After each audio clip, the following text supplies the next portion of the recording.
Mindset Mavericks, your blueprint for bold thinking and boundless growth.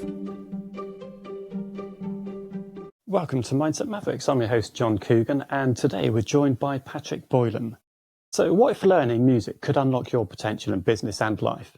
Patrick Boylan is a co-founder of Museflow and a passionate advocate for self-education. He's here to share how music education and neuroscience principles can transform the way we learn, think, and grow. So fascinated to have a conversation with you today, Patrick. Thank you for joining us. My pleasure. Thank you so much for having me.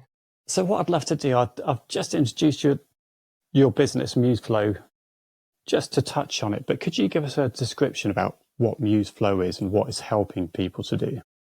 Yeah, Museflow, it teaches you how to play the piano right now. We'll get into other more common instruments later down the road, but right now it's just piano. But the technology that we're building and the methodology by which we're teaching is radically different than traditional pedagogy.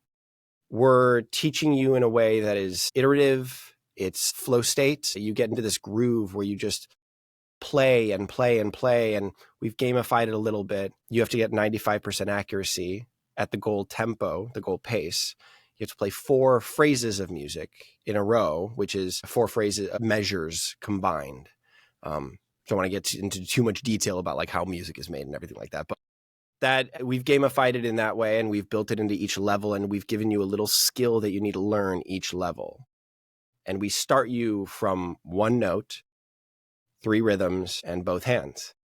And then you just go. We start the tempo, you start playing. We can teach you how to read sheet music in a matter of 7 minutes. Start Fantastic. You from there. And then you just go and you build each note, build new rhythms, add new rhythms. You learn the skills that are needed to play the instrument. Outside of the context of songs, you learn it in music that never repeats. It continuously flows in front of you and changes, and you get to play music in that way. You get to play the skills and learn them kinesthetically. You pass the level, songs get unlocked, and then you can go apply the skills that you've learned outside of songs to those songs then, you know. So we're adding a new step before you get to songs. That's kind of what we're doing here. And we're using a principle called sight reading, which is to read music at first sight. You know, we're using that along with flow state and gamification to really engage you in the process of learning these skills in a new and fun, innovative way, you know? Yeah, I'm really interested to find out a bit more about the gamification, some of the things you're doing with it. But one of the bits that does interest me is where that idea came from. Because I know you had a bit of a struggle yourself learning piano in the early days. You're now an accomplished pianist. You've got residency, a number of places out in LA. But in terms of why this app came into being, where did the idea come from? It was a journey, let me tell you. I started off taking 8 years of traditional piano lessons. I did not like it though, you know. But of course, like I asked my parents, I'm like, hey, we've got a piano, you know, can I play? Can I try? I want to learn. And they're like, you know, it's a lifelong hobby, Pat. You're going to have to stick with it. And I'm like, I know, I want to do it, right? I was like 8 years old and I had no idea what I was getting myself into. And so I got into traditional lessons. I started doing the process of here's a new note, here's a new rhythm, the new skill. Let's go apply that to one song. Go home, learn that song, practice it, repeat it over and over and over to perfection. And then your teacher will come back, or you'll go back to your teacher, either way. My teacher ended up coming to our house every Sunday, and he sat down and I had to perform it for him. And he either checked it correct or he said, no, that's wrong. I'm going to leave. You go practice that again. Keep practicing it every week until you get it perfect. That process didn't really work for me because it was learning by rote. It wasn't learning the skills that are needed to play. I couldn't then apply the skills that I learned in that one specific song to other songs. I only knew how to play that one song, you know? So that sort of sense of skill building, it didn't really work. There's no building involved. It's just this like isolated incident of learning each skill in the context of one specific song, you know? And so I didn't feel like I wasn't accomplishing anything that I really wanted to do, which was go learn the songs that I wanted to learn on my own. I really wanted that skill. And so 8 years go by, my parents had to ground me for not practicing because I wasn't practicing. I wasn't having fun. I wasn't Yeah, enjoying the process of learning, right? and it is a And story so, that I'm sure millions of households have had where, like you say, you go away, you learn one song, rinse, repeat, same thing week in, week out. And it's just not a way of learning that everyone takes to. no, it's not. Some people work that way, and I think it really works for classical music because there's a certain set of songs that one needs to learn to play classically, So it works for certain genres, but the genres that I wanted to learn, musical theater, jazz, pop, rock, that's not necessarily the way that you learn those skills that are needed to play those songs. So again, if you're a classically driven pianist, you want to learn the classics, there's only, I don't know, 500-600 songs that you really do need to learn. And the way that you do it, if you do it this way, is by learning the bite-sized pieces inside of new some more songs. Let's get those songs more complex. And then you'll just learn the set of songs that you need to go and perform. And then you're going to be an accomplished pianist at that point. It's a long journey, of course, to get there, but it's not a fun journey for me. It wasn't a fun journey for me. So what I ended up doing was my teacher retired, no fault of my own, after 8 years, he just retired. And I ended up taking a little break from piano because I was really overwhelmed by it. But then I went back to my parents' sheet music and I found little bits, little phrases, little chunks that I really enjoyed playing. I just really liked it. I liked the pattern or something, whatever it may be. I like the melody, right? And I put that in my body. I then closed the book and then I just improvised around it, putting that phrase into different contexts, playing it with my right hand, using accompaniment on my left, playing in my left hand, using accompaniment on my right, inverting it, put it in different keys, put it in different time registers. I made it slower. I made it faster. All of that. I really fleshed it out. And so then I was like, that was really fun. And I kept doing that over and over and over for years. Taking little bits, these little phrases, and putting them and ingesting them kinesthetically into my body. Cut to college, I realized that now people were throwing music in front of me because I was the only acting major that could play piano. People were throwing music in front of me being like, I want to practice this song. I want to practice this song. And I was able to play those songs at first sight because I had learned the building blocks. These chunks turned out to be the building blocks of music, of how music was made. These patterns. And so I was able to replicate them in all these different songs that I had never seen before. And that skill has, now being a professional pianist, I play at a couple different places playing jazz during their dinner service. I have a piano bar that I play at where it's pure requests. People throw music in front of me or they request songs and I play them. It's a piano bar, Yeah. Yeah, they give me requests. It's an all request show. And then, of course, I play for auditions, like theatrical auditions. Musicals audition here in Los Angeles all the time, and they bring me in to be the audition accompanist. And so, singers will throw music in front of me all the time that I've never seen before, and I have to play it. And so the skills that I learned by doing that method is now very applicable to my life and how I'm a pianist now. And so that is what ostensibly Museflow is. You're learning the skills outside of the context of songs so that when you see songs that use those skills, you can then go apply it to the songs that you want to learn. And when did you realize that the way you were learning was different from traditional way? And when did you understand actually you could help other people learn the same way that you had learned it yourself? I think there's two questions there. The first one happened when I actually realized that I had taught myself in a different way and it was applicable to what I wanted to do was in college. When people started throwing music in front of me and I could actually read it, and I could actually play it. That was the first time when I realized, okay, this is something that's unique. Not a lot of people can sight read. And I wasn't doing perfectly. I wasn't playing it truly verbatim, but I could fudge it enough to where I wasn't messing up the singer. And so that skill I realized was a very novel skill at that point. When I realized that I could actually maybe make this into an app and have other people learn this way, that was when here in Los Angeles, I became a pianist. That was about 6 years ago. I was an actor for a while. I started getting bit parts in TV shows and films, and I had a great time doing it. But when I wasn't doing it, my self-confidence was so low because the gaps between the gigs were so wide. It was such an up and down, and I just burnt out after 6 years. And so I needed some other creative fulfillment. I needed some other job. And my wife was like, why don't you go play piano? You've been doing it your entire life. And so I was like, but it's so close to my heart. I don't want to do it. I don't want to like bastardize my love for this instrument. And she's like, Pat, you're an actor. You already do that with one art form. Go do it with piano. And if you don't like it, you don't like making that your job, then stop. It's that simple. And so I did. And lo and behold, 3 months later, I was actually playing piano at an after-school program for singers. I was accompanying them. It was California School of the Arts, a lot of musical theater, a lot of choir, all that stuff, right?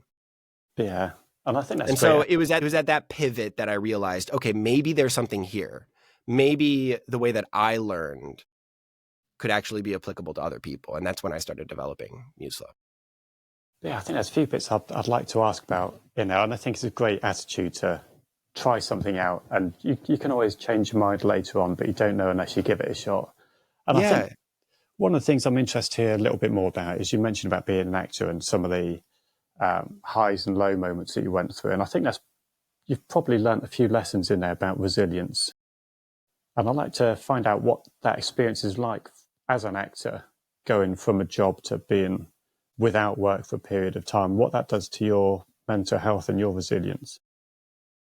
You've got to be pretty thick-skinned to do something like that. It's rough. It's really rough because you get one gig and you have a high and you feel like you're on the top of the world. You're in front of the camera and you're leading a team of people, 300 or so people on a set, and you're the focal point. And you have to be fun to work with and you have to enjoy it. And thankfully, that just all came very naturally to me. I was able to captivate them and to bring the energy to where it needed to be effortlessly, not effortlessly. I'm not going to say effortlessly. Like there was effort involved in that. I definitely had to work at that, right? But there's a lot of concentration that was involved. The beauty of it all was that it was very flow state inducing. I was in that pocket where I was just challenged enough and I wasn't bored and I was in the moment. I was so in the present that all of that was just so natural. It just came secondhand in a way. The problem is when you don't have a job and you then lose a ton of self-confidence because you start doubting it. You're like, was that even real? Did you actually have a really fun experience? Are you good at what you do? Or was this all just like a blip? Because they feel like blips, you know? Yeah. And I think that was the problem for me, was that the space between the blips were too big. So I went into a pit of self-confidence. My ego was so low, I couldn't fathom the idea that I was a good actor anymore. And then crazy enough, I got another gig. And the high happened again. I don't know if this is unique, like I'd like to actually ask you this question, but negative reinforcement actually motivates me harder. And I don't know if that's unique. I don't know if that's different. I know a lot of people love positive reinforcement, and in Museflow, we very much capitalize on that. We care about progress over perfection, you know, and we praise that progress instead of perfection. So positive reinforcement is very important. I know the value of that, but for some reason, I personally kind of thrive at the weird intersection of like, no, constantly being told no. That actually makes me stronger and want to do it more. Yeah. I don't know. I'd like to hear from you because your background. I was going to say, I think quite similar. I think it seems to be a common thread really is that people, it's trying to get away from pain is a great motivator. I think if you're chasing goals or chasing accolades, that might be a driving factor, but I think more often than not, it's trying to avoid pain. That could be whether it's rejection or critique, or if it's Any type of pain, I think that's definitely a great motivator. So yeah, I'd 100% agree. Very interesting. Because, yeah, I was so close to that when I was an actor, when I was doing that for the majority of my time, right? I was so close to that rejection because it was happening every day. I did the numbers for the first couple of years that I was out here, and I did 300 or something auditions a year. Wow. And I got maybe 30 callbacks, and then I booked about 5 or 6 of them. You know, you're so close to that rejection. You're right there. It's happening every moment of every day. And crazy enough that, and the critique was constantly there too. So I was so intimate with that rejection, and it motivated me a ton. I know that probably some people are much more distant from that rejection, or they just try to work off of not feeling that rejection. Yeah. Which I think, to me, you need to feel that rejection to then overcome it. You've got to feel it. There shouldn't be any sort of like, I don't want to feel any rejection. You've got to feel it first, you know? I don't know. Maybe that's just my opinion, but I'd be curious. In terms of when you did have those low moments and you're feeling like you've been rejected repeatedly, did you have any particular strategies which would help get you over that rejection so you could still put yourself forward for jobs? Community is a big one. Being with friends, going to acting class and realizing that you are actually good. Yeah. So maybe the positive reinforcement was actually huge for me. Finding environments where I was able to take positive reinforcement because I was so close to the negative reinforcement. I work out a lot, so I get that artificial high from the endorphins. That, honestly, that helps a lot. Yeah. You don't do it so much to where that's the only thing that is your coping mechanism, but definitely include it. You know, that definitely helps me. Yeah, I think those 2 things, try to find any place where you can find endorphins, but don't overemphasize one specific tool. And the second one is community. Talk with people, converse with them. Don't be isolating. You know, we have a tendency to isolate as humans, and we have to fight that. We have to overcome that by really working on finding community. That was one of the biggest things for me. Yeah, and I think just having that vulnerability where you can share what you've been through and realizing other people have been through it as well, that can be really empowering. So one of the things I'd like to talk about, you've mentioned it a couple of times already, is about flow state. Could you explain what that means and how you find it? Yeah, flow state is that groove that you find where you lose track of time. Have you ever experienced that out of anything? You're so like ingrained in the present. You're so there and present with the activity that you're doing. I'm curious, actually, if you have any experiences like that. I do, and I think similar, actually. It's going back to exercise, which is what you've been saying. I tend to do a few endurance events. Nice. Yeah, when it's long distance, kind of zone out, time can pass by. You can, like I say, be in the groove, not really aware of surroundings or time or anything else, and everything's going fantastic. Yeah, great. I'm reading a book called Born to Run right now. Okay, yeah. Such a great book. And it's about a guy overcoming his, he's like 6'5" or something like that, but he loves running. And all the doctors are telling him more shoes, more shoes, more shoes. And he's like, no, I need it. And so he's a journalist, and he goes to the Amazon, and he's like given this task to do a little piece on this tribe that just runs barefoot.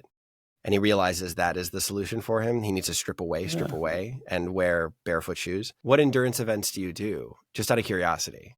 So I've done a few different ones. I've done like a 24-hour non-stop race. And it's basically laps of an 8-kilometer track. It's called Race to the Tower, which was essentially it was 2 marathons in 2 days. Oh my gosh. Yeah, it was 54 miles over quite awful terrain. Yeah. But by the end of it, I will say I was not in flow state by the end of it. But yeah, there's definitely do find myself in some of these events where you do everything just feels right. That doesn't tend to happen at 3 a.m. when it's raining horrifically and it's freezing cold. But yeah, I do completely understand what you mean by it. Yeah. And I think that what you're describing is like, I think there's two. If you think about it on a graph, right, we've got the vertical axis is challenge, how difficult the challenge is. And then on the horizontal axis, you've got your skill level, right? And of course, going from 0 to whatever, infinite. Yeah. That flow state happens right in that middle there, right between where the two kind of match. And if the challenge is too high compared to your skill, you're frustrated. If the challenge is too easy compared to your skill, then you're bored. So it's that perfect middle ground where flow state happens, where you're challenged just enough, just right outside of your comfort zone to where you can just be there in the present, focused on the activity at hand, and you're engaged with it, and you're having a great time doing it because humans inherently want a challenge. We need that. We crave it. And so it's that pocket. It's that zone. It's that groove, whatever you want to call it, where you lose track of time and you're so there in the present. That's what flow state is. And you're just perfectly challenged, Yeah, no, I think that's a great description for it. And it kind of flows on to the next question I had, and it's around neuroscience and music's impact on the brain. And I know that's something you're very interested in. So can you explain how learning music enhances neuroplasticity? Well, you're always learning new things when you're learning music. If you're learning how to play your instrument, there's two facets of learning how to play an instrument. One is the technical aspect. One is, how do I actually play what I want to play, right? You're reading the music and you don't know how to play it. You got to figure it out. Now, if your skill is a little higher, then generally speaking, we tend to strive for like way outside of our comfort zone. We're like, I want to play that song, right? But your skill is usually fairly low. Now we want to raise that bottom threshold, right? We want to raise that bottom threshold so you're a little closer to your want of ability to play that one specific song. If that gap is smaller, you're going to enjoy the process of learning how to play that song technically proficiently. Okay? That's what Museflow is trying to do, is trying to raise that bottom threshold so that we unlock songs that are perfectly almost right at your skill level. They're just a little outside of your skill level so that you can then go learn those skills faster and better than if they were way outside of your skill level. Because we don't enjoy that process to technically play your instrument, to technically play a song. That's actually a very boring process to do. You're repeating the same thing over and over and over. You're trying to learn it by rote. You're memorizing it. It's all of these things that are they don't really work with our minds. They don't really work with our bodies. And so that's what the traditional way of teaching is kind of set up to do, but we add that process beforehand. And so we raise that bottom threshold a little bit so that when you get to a song that is at your skill level, you can then learn it better. That method of learning a song is engaging neuroplasticity in a way because you're learning you're just constantly learning new things. That's one thing, right? You're constantly learning how to play new patterns on the keyboard. You're constantly, and what we're doing is we're putting you in that groove so that you're enjoying that process, right? That act of learning new skills is a way to enhance neuroplasticity. That's number one. Number two, musicianship. Deciding how I want to play that song. Why do I want to play that song that way? Given that the song is titled Frolic in a Forest, why are all of these notes bum, bum, bum, bum, bum, bum, bum? Why are they staccato, quick staccato? Maybe it's because it's calling frolic. Frolic is a very bouncy word, right? So all of these notes should be bouncy. If I want to translate that intention by the composer to the audience, then I should play it bouncy. Great, I'm going to do that. Now, what if I actually played that legato, slow, dun, dun, dun, dun, dun, dun, dun. Not slow, but like connect them a little bit more, right? What if I did that? And what does that say about that frolic? What does that mean? Let's explore that a little bit too, right? So asking yourself those questions really taps into your emotional core and allows you to engage your brain in a whole different process than technically learning your instrument. That's a very by rote sort of thing. But then the emotionality of learning to play your instrument, that's a whole nother skill. And that's so fun for me. That's the real joy of playing your instrument, is conveying a message, is telling a story. So with learning an instrument, you get both of those things. And both of those things really expand your capacity to either feel, understand emotion a little bit better, and also learn things faster. You said the word that exactly came to my mind when you were just describing the process of it, which was storytelling. It's fascinating to hear the way you describe it. So is there other ways that you feel like learning music and learning how to play instruments can translate to improvements in life in general or business? I think if you're interested in telling stories, or at least you're exploring the concept of telling stories, humans are naturally ingrained to connect with story. And so if you're engaging with story in the form of musical expression, you can then hopefully port that skill over into your real life, where in business, you need to be able to tell your story of your product. You need to be able to tell the story of how it came to be or why you built it that way. And story is the best way to do it. It's the best vehicle for that, in my opinion. So if you can explore emotionality in terms of music, you can then explore emotionality in your business. I think being emotionally vulnerable is a very important thing. Being genuine, being honest, being truthful, all of that comes with your ability to tell a story. You can't tell a story untruthfully. I mean, you can, but then it's not a good story. You're not being truthful to the story. You're not being honest to the story. And so storytelling is a very important thing. Is that specifically what you're asking? Or I'm wondering, are there other things that might port over? Yeah, no, I think that's just a good way of thinking about it. If you look through school textbooks or music or film or anywhere, there's all the stories about sitting around a campfire, telling stories, singing music. I was watching Lord of the Rings just a couple of days ago, and just the key scenes in that film is always going to be accompanied by music, and it makes such an impact. If you take that music away, you've got completely different stories. I do really resonate with that whole storytelling side of music. And I loved how you expressed how the thought that goes behind the message trying to get across is not just the words, it is the tonality, the speed, the tempo. And these are all things which are used in everyday communication as well, which sometimes people could do with a bit more thought behind how they do express their story. I think there is, of course, two different parts of a story. Number one is the story, of course. And number two is, how is it told?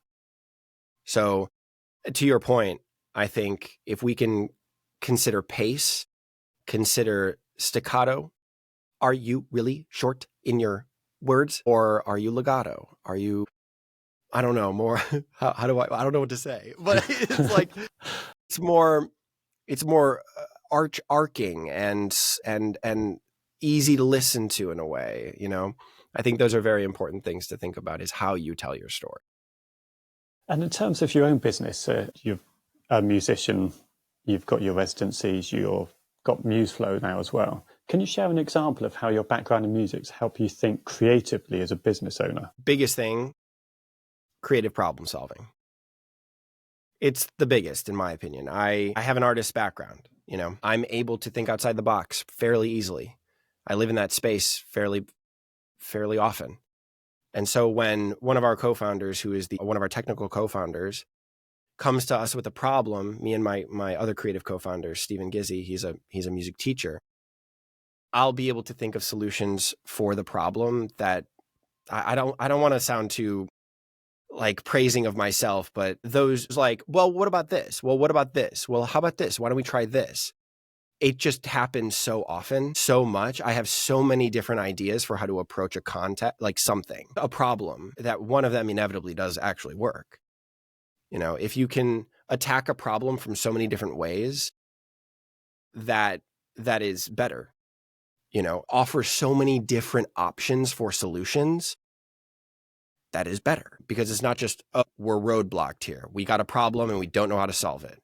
No, go to a person that's creative, ask them to come up with solutions, and inevitably you're going to find one that's really great, or at least one that works, And so creative problem solving is the biggest thing, I would say. Number two is my ability to, again, I feel so like, pat me on the back, Pat. I'm patting myself on the back, but I don't like it. Whenever somebody comes to me with an emotional problem, like I can't communicate this thing to such and such person, I really try to understand it from their perspective.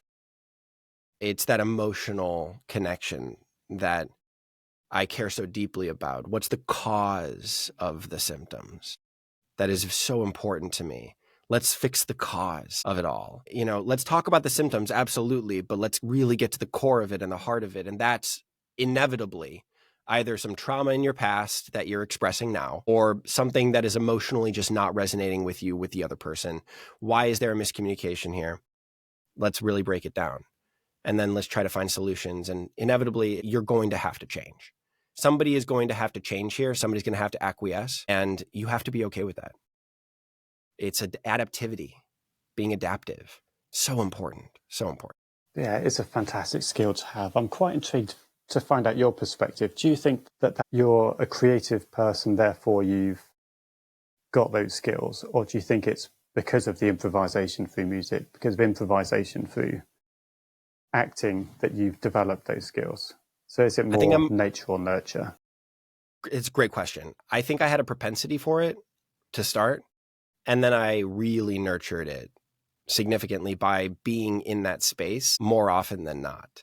So I do think it's a solid mix of both. I grew up with a family of actors. My dad was an actor at a dinner theater in Chicago, and I grew up basically at that dinner theater, watching my dad perform on stage with all of his friends. And so, I grew up in a very creative environment. I grew up in a very creative household. So it was there from the get-go.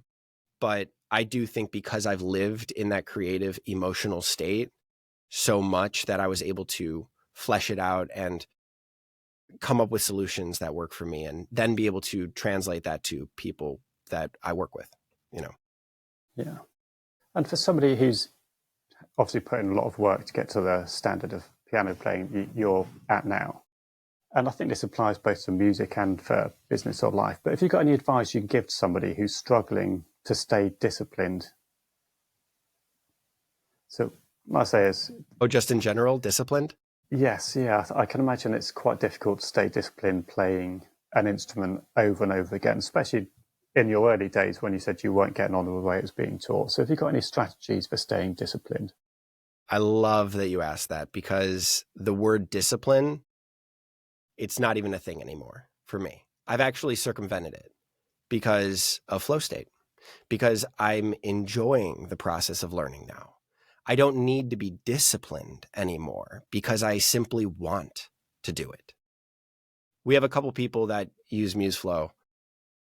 They've already completed our entire curriculum, and we're about to release Unit 2, but Unit 1 is 26 levels. They've already completed it, and they tap into level 26 every day. And I'm like, why? Why do you play level 26? Like 3 of them do for a half an hour each day. And I'm like, why? So I email them and I'm like, hey, what are you doing? Why are you doing this? And they're like, I have a very stressful job. And to recenter myself when I get home from work, I play Museflow. It gets me into flow state. It gets me present. It gets me engaged with an activity that I'm doing right now. And it settles my mind. It calms me down. And it de-stresses me in a way that I really, really need. And so I do that, and then I'm able to continue on with my evening. I think about that. I'm like, well, they don't need to do it. There's no discipline involved in this. It's that they want to do it. And so I think about that in a lot of ways in my life.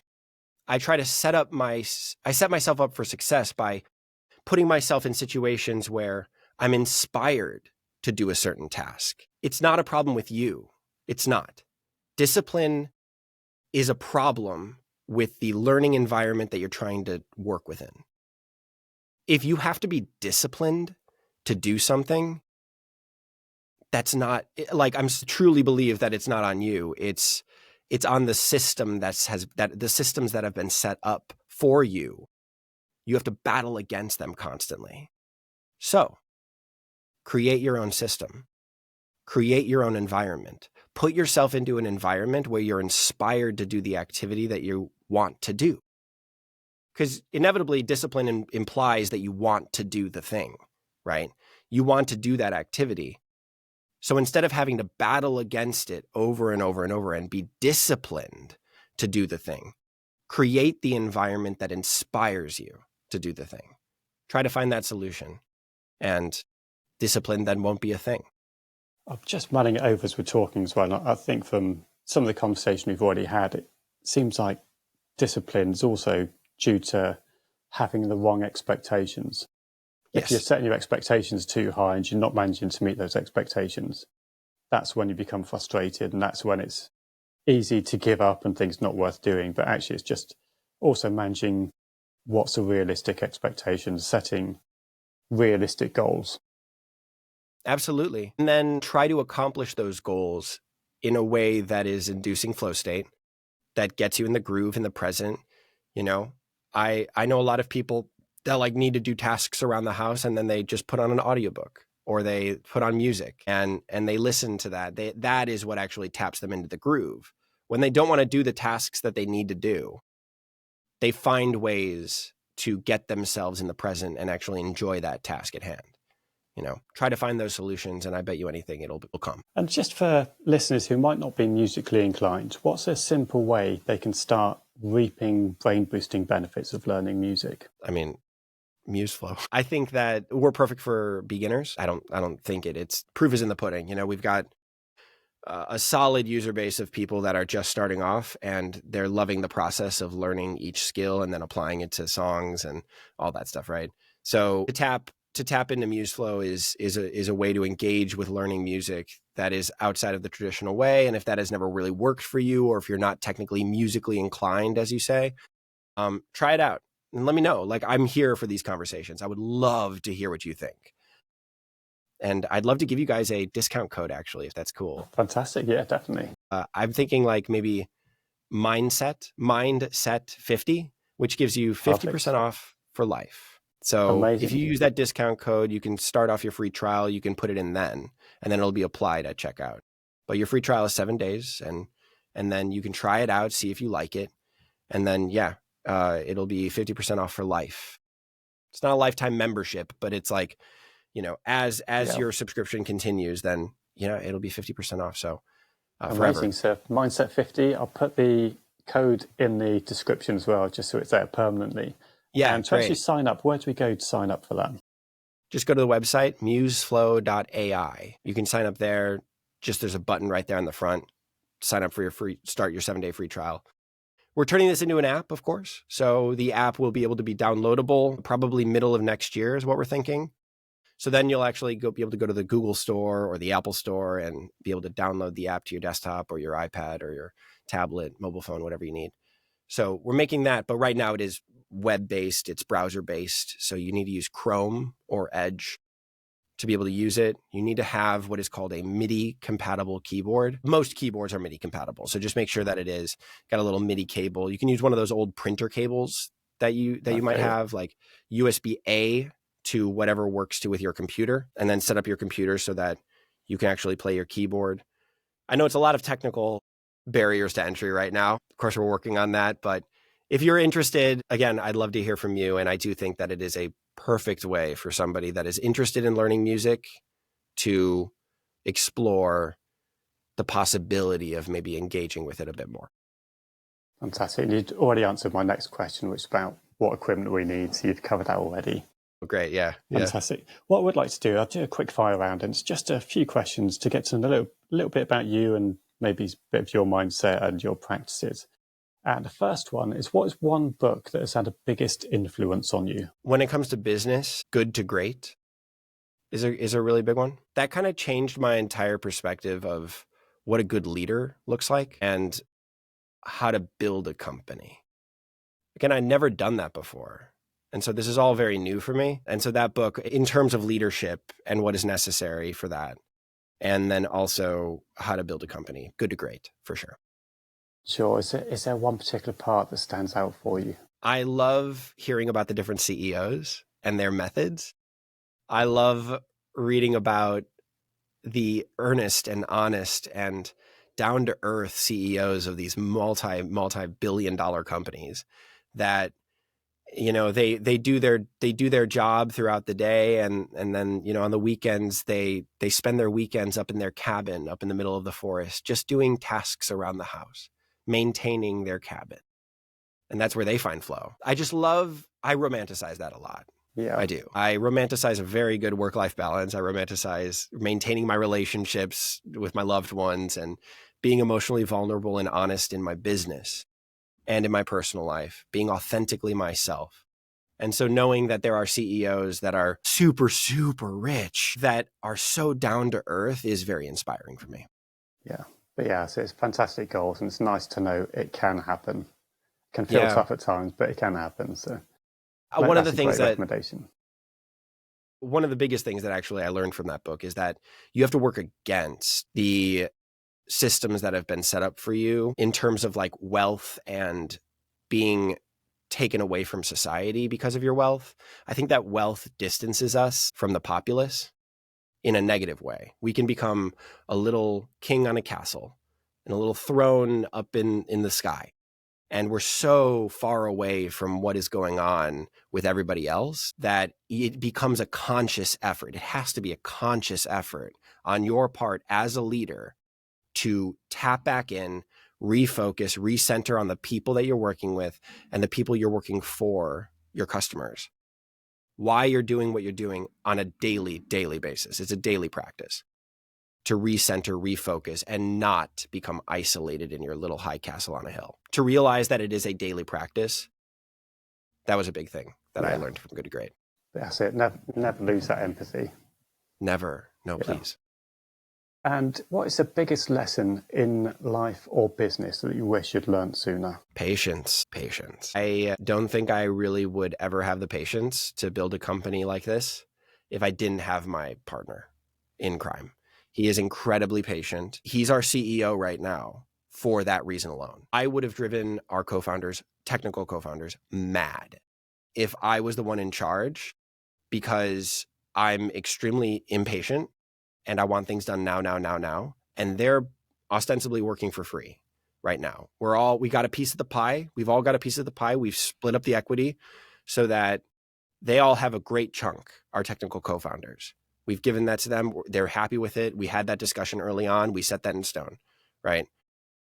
And so I would have been one to make them work harder than they wanted to. And Stephen has been, no, Pat, we need to be patient. They're doing this for free. They're working on our passion project. They're never going to be as passionate about Museflow as we are.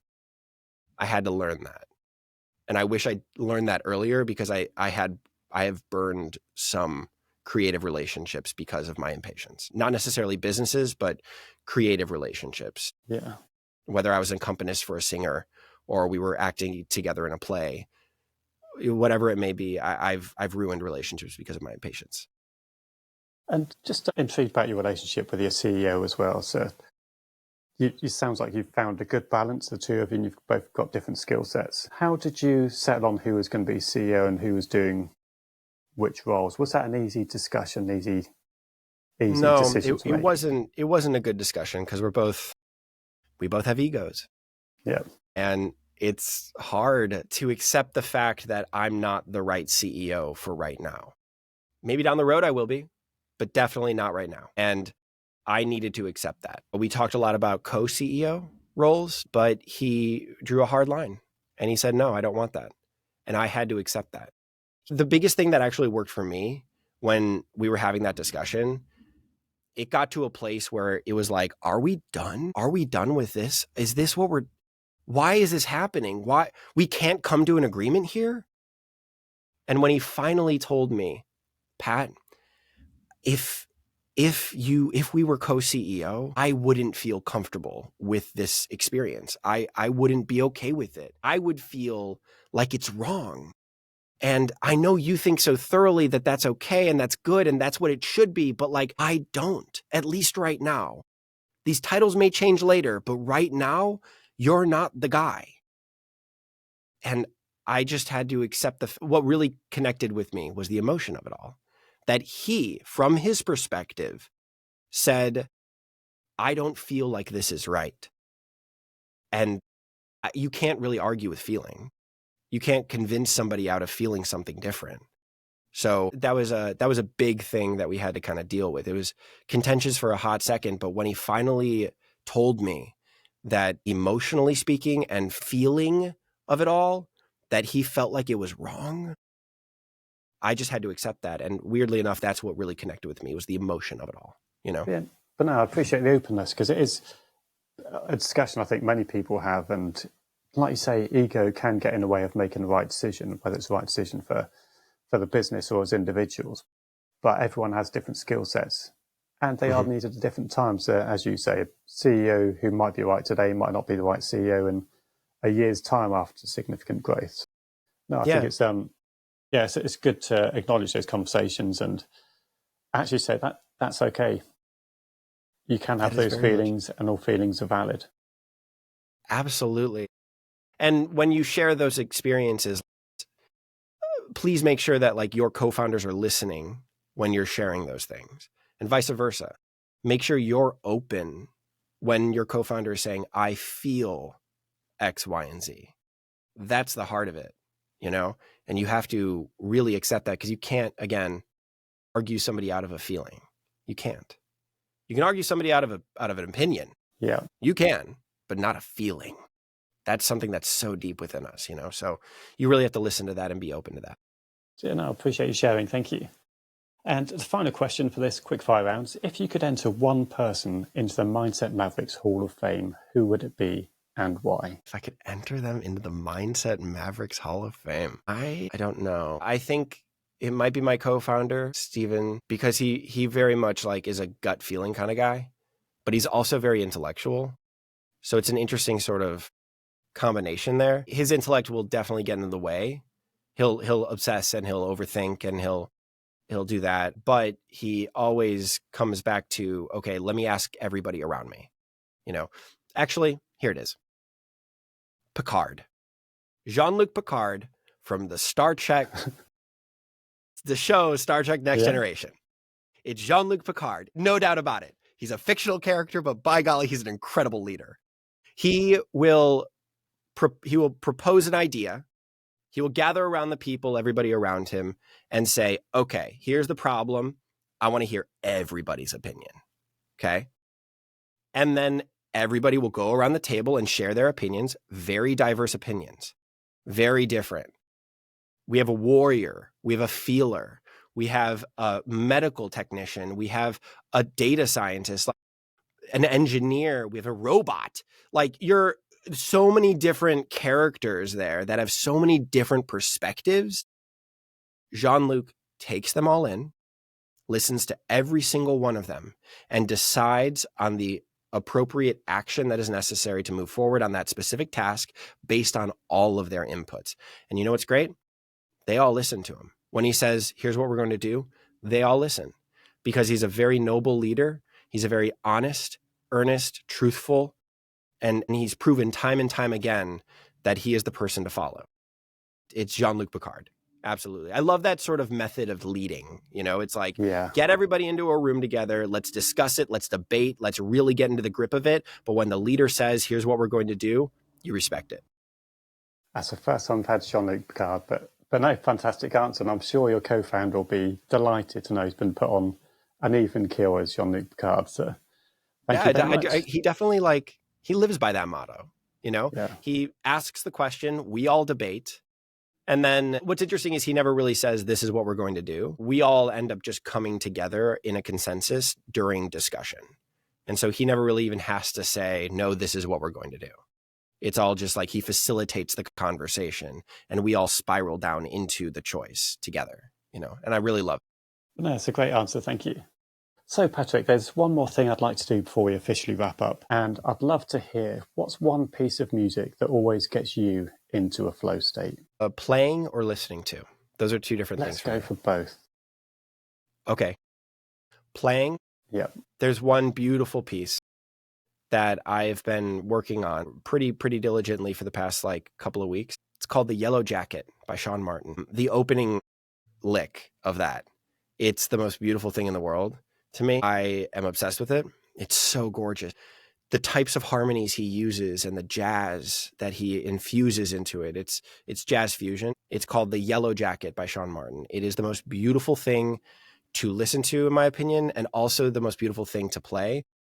This is the cool thing about this piece, is that the way I do it, the way I play, is I see what's on the page rhythmically, and I understand the chord structures because I can break down a measure into its chordal essence.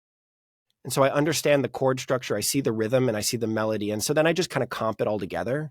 So it makes sense, but it's not verbatim what's on the piece of music. I just kind of make it my own right off the get-go. I've tried to do that with this piece over and over and over. And I've realized that what he wrote is the most perfect version of what his intention was. I can't do it justice if I comp it together. I can't. Yeah. I have to play exactly what he wrote to truly translate the idea that he wants to translate. It's so cool to me. I've never really experienced that before. And so I found this beautiful lick. I decided I wanted to learn it verbatim, and I did. It makes me cry. Like the fourth time I'm into it, I'm like, I start tearing up. So that's playing, listening to easily, without a doubt, Adagio for string. That's kind of my go-to whenever I'm like pondering something or I'm feeling a little melancholy. I always put on Adagio for strings, and it gets me to a place where I can finally like move forward with it. But no, two great answers. So listeners, this is your mission for this week. Go listen to Patrick's recommendation and reflect on how it makes you feel. Does it make you feel focus, creativity, calm? Let us know, share your thoughts, and tag us on social media. Just last thing, I just want to thank you, Patrick, for being here. I've really enjoyed the conversation, and there's just so many lessons and little tips and tricks we've learned from you. So if anyone wants to find out more, please do visit Museflow. I'll put all the links in the description. Thanks, John. I really appreciate you. Great chatting with you. I love your perspective too. Thank you very much.